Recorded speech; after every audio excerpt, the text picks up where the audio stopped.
Tig-ilinit nagsugod na.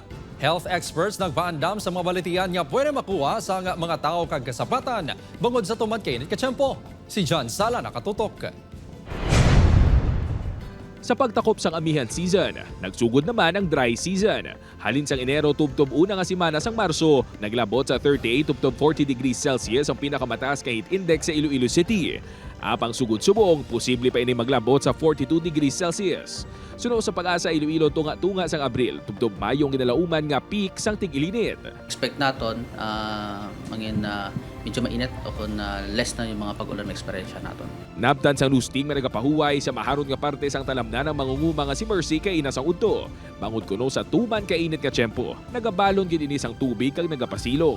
Naistorya naman nga magkadtulak kami sa garden, mga kung pwede nga makuha naman mga 6 o'clock.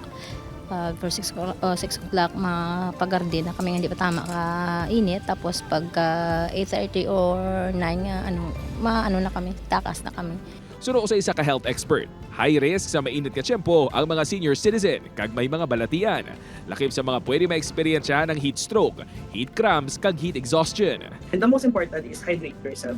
Inom gid sang madamo nga tubig. If hindi man lang kita ang maglagaw gid, it is advisable nga gid stay at home gid.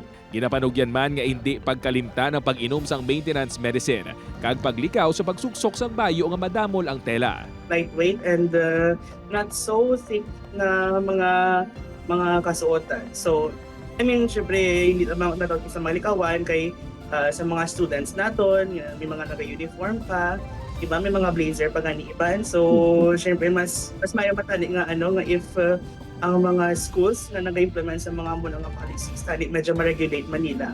Magluwas sa mga tawo, delikado man ang tuman kay init ka tiyempo sa mga kasapatan.